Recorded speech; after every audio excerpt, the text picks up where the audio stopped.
بسم الله الرحمن الرحیم حامد و مصلیه. محترمینو د ذوالحجې ورځې شروع کېدونکې دي. د دغه ورځو څه مختصره فضایل په اسانه الفاظو کې به زه ستاسو سره شریک کړم. هیله لرم چې ښه په غور سره یې واورئ او د عمل په نیت باندې واورئ. رسول الله صلی الله علیه وسلم وفرمایله چې الله جل جلاله ته د لوی اختر د میاشتې د لومړنۍ ورځو پر تله د هیڅ ورځو عبادت خوښ نه دی. د دغه ورځو یوه روژه د یو کال د روژې ثواب لري او شپه روڼول یې د قدر د شپې ثواب لري. رواه ترمذي و ابن ماجه.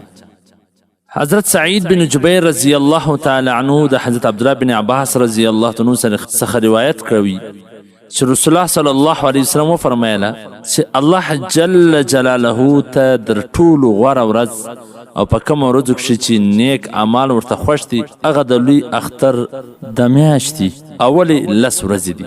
نو په دغه ورځو کښې تحلیل لا اله الا الله، تکبیر الله اکبر او د الله جل جلاله هر ذکر چې وي زیات باید وکړل سي او د یوې ورځې روژه د یو کال د روژې سره برابره ده او د نیک اعمالو ثواب 200 چنده اضافه کیږي. الترغیب والترهیب. حضرت انس رضی الله تعالی عنہ فرمایي چې د لوی اختر د میاشتې د لومړنۍ 10 ورځو روژه دومره ثواب لري چې هر ورځ د 1000 ورځو سره په ثواب کښې برابره ده او د عرفات ورځې یعنی یوم عرفه د 10,000 ورځو سره په ثواب کښې برابره ده.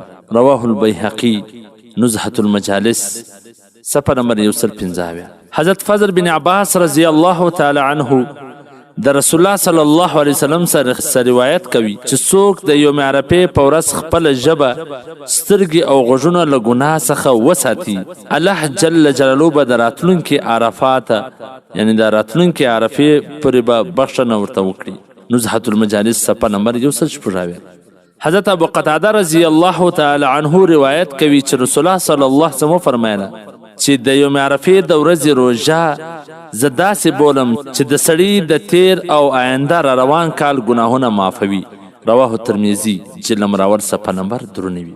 نو محترمینو دا مختصر فضایل تاسو ته موږ وړاندې کړه. باید دغه حدیثونه عملي کو او دغه 10 ورځې د ګناهو څخه ځان ډاډه کو. اسې خو هر وخت مسلمان ته د ګناهو څخه ځان ساتل پکار دی، خو په دا مبارک ورځو کې باید موږ د ګټه ځین واخلو. دا ورځې شپې ډېر په تیزي سره روانې دي. نو په دغه ورځو کې د سترګو، د غوږو، د ژبې د ټولو اندامونو حفاظت وکړو. تسبیح او دغه رنګه استغفار، درود شریف ذکر ته مخه کو او د دغه ورځو د 10 ورځو خاص کر د یوم عرفې د ورځې روژه ښه په پابندي سره ونسو. نه د معلومه چې بیا داسې دغه ورځې موږ تاسو ته په نصیب سي او که نه. والسلام. ستاسو د دیني او شرعي پوښتنو جوابونکی مولوي عبدالرحمن سمیم صاحب.